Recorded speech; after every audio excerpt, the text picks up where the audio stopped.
বহু বছর আগে থেকেই বিজ্ঞানীরা সন্দেহ করেছিলেন কোনো প্রমাণ বা মাধ্যাকর্ষণ অবিলম্বে কাজ করে, আর যদি তা সত্য হয় তাহলে সূর্য অদৃশ্য হওয়ার পর প্রথম যে ঘটনাটি ঘটবে তা হল পৃথিবী সহ অন্যান্য গ্রহগুলো তাদের কক্ষপথে ছেড়ে মহাশূন্যে ছিটকে যাবে।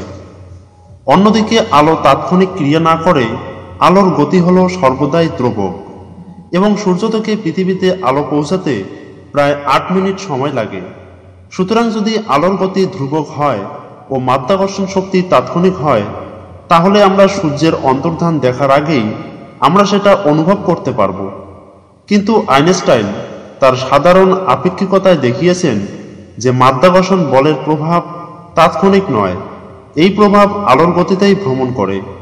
অতএব সূর্য যদি হঠাৎই অদৃশ্য হয়ে যায় তাহলে আমরা ৮ মিনিটের জন্য এই ঘটনাটি সম্পর্কে সম্পূর্ণ অজ্ঞাত থাকব। ৮ থেকে ৯ মিনিট পর আকাশ থেকে হঠাৎ করে আলো অদৃশ্য হয়ে যাবে এবং সম্পূর্ণ পৃথিবীতে অন্ধকার নেমে আসবে। যদিও এই ঘটনাটি ঘটার পর আমাদের পুরো পৃথিবী অন্ধকার হয়ে যাবে না, অন্ধকারাচ্ছন্ন আকাশে নক্ষত্রগুলো আরো বেশি পরিষ্কারভাবে দেখা যাবে। ওই মুহূর্তে আপনি পৃথিবীর যেখানেই থাকুন না কেন পার্থক্যটি বুঝতে পারবেন। অন্যদিকে সূর্যের আলো না থাকার জন্য চাঁদও অদৃশ্য হয়ে যাবে। পৃথিবীর চারপাশে চৌম্বক ক্ষেত্রের পরিবর্তন ও আয়নোস্ফিয়ারের ব্যাঘাতের কারণে উজ্জ্বল আলোক জ্যোতি দেখা যেতে পারে। তবে সূর্য অদৃশ্য হয়ে যাওয়ার পর সবচেয়ে ভয়ঙ্কর ফলস্বরূপ যে ঘটনাটি ঘটবে তা হল সালোকসংশ্লেষ প্রক্রিয়া বন্ধ হওয়ার কারণে গাছপালা ও সাইনোটিক ব্যাকটেরিয়া সম্পূর্ণভাবে অক্সিজেন তৈরি করা বন্ধ করে দেবে। এটা শীঘ্রই জীবিত প্রাণীদের জন্য মহা সমস্যার সৃষ্টি হবে। এছাড়া পৃথিবীর তাপমাত্রা কয়েক ডিগ্রি কমে যাবে এবং পৃথিবী পৃষ্ঠ ক্রমশ শীতল হতে থাকবে। যদিও পৃথিবীর কেন্দ্র তখন গরম থাকবে। ২৪ ঘন্টা কেটে যাওয়ার পরেও ভোর আসবে না। সমস্ত পৃথিবী জুড়ে আতঙ্ক সৃষ্টি হবে। মানুষ বোঝার চেষ্টা করবে আসলে কি ঘটেছে। রাষ্ট্র কর্তৃক নিরুপায় থাকবে এই বিষয়ে, কারণ এর উপর তাদের কোনো নিয়ন্ত্রণ খাটবে না। এরপর জল ও পাওয়ার সাপ্লাই সমস্যা শুরু হবে। পৃথিবী পৃষ্ঠের তাপমাত্রা ৫ থেকে ৭ ডিগ্রি পর্যন্ত নেমে যাবে। কিছু প্রজাতির গাছপালা ও মাইক্রো অর্গাজম মারা যেতে শুরু করবে। যদিও সমুদ্রের অধিবাসীরা এর কোনো পরিবর্তনই লক্ষ্য করবে না। ৭ দিন পর্যন্ত পৃথিবীর তাপমাত্রা নেমে গিয়ে দাঁড়াবে -১৭ ডিগ্রি সেলসিয়াস। তবে পৃথিবী পৃষ্ঠের যেসব জায়গায় টেকটনিক প্লেট আছে রীতিমতো সেই জায়গাগুলো গরম থাকবে ভূশক্তির কারণে।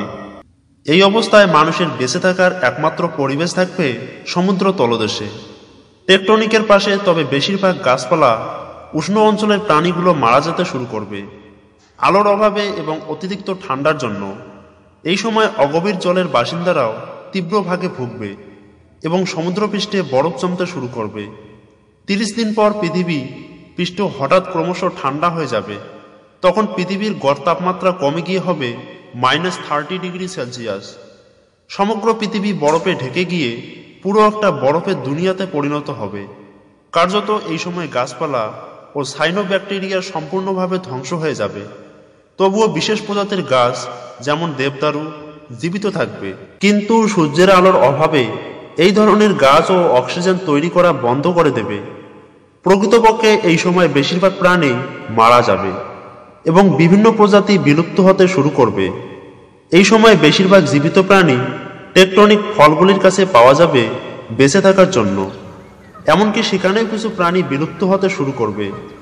১ বছর পর পৃথিবী পৃষ্ঠের উপরিতল পুরো বরফের স্তরে ঢেকে যাবে এবং পৃথিবী পৃষ্ঠের তাপমাত্রা -40 ডিগ্রি সেলসিয়াস হয়ে যাবে। এই সময় প্রাণের অস্তিত্ব কেবল গভীর সমুদ্রের নিচেই থাকবে।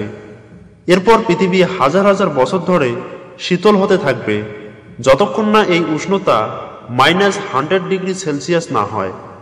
এই অবস্থায় পৃথিবীতে প্রাণের অস্তিত্ব সম্পূর্ণ অসম্ভব হয়ে উঠবে। এই সময় ৬৭,০০০ মাইল বেগে পৃথিবী সূর্যের চারপাশে ঘুরবে। যদি সূর্য হঠাৎ করে চলে যায় তাহলে সূর্যের মহাকর্ষীয় টানও চলে যাবে। পৃথিবী মহাশূন্যে ছিটকে যাবে। তবে মহাশূন্যে ছিটকে যাওয়ার পর পৃথিবীর গতি কিন্তু একই থেকে যাবে। এতে যদি পৃথিবী অন্য কোনো গ্রহ বা গ্রহাণুর সাথে সংঘর্ষিত না হয় তাহলে পৃথিবীর ৩,৭৭,০০০ বছর সময় লাগবে আমাদের নিকটবর্তী নক্ষত্র প্রক্সিমা সেঞ্চুরিতে পৌঁছাতে, এবং প্রায় 100 কোটি বছর পর পৃথিবী 1 লক্ষ আলোকবর্ষ পথ অতিক্রম করবে, যা হলো আমাদের মিল্কি ওয়ে গ্যালাক্সির ব্যাস। এই গ্যালাক্সিতে প্রায় 10,000 কোটি নক্ষত্র এবং 100 কোটি ব্ল্যাক হোল রয়েছে। আর কেই বা বলতে পারে যে আমাদের এই ক্ষুদ্র পৃথিবী নামক গ্রহটি কোন ব্ল্যাক হোল বা নক্ষত্রের মাধ্যাকর্ষণ টানে কোনো একটি কক্ষপথে গিয়ে আবদ্ধ হতে পারবে না। ফলাফল যাই হোক না কেন, সূর্য অদৃশ্য হয়ে যাওয়ার পর পৃথিবীর ভবিষ্যৎ অনেকটা অন্ধকার মনে হলেও এটা একটা উত্তেজনাপূর্ণ রোমাঞ্চকর ভ্রমণ হয়ে উঠবে।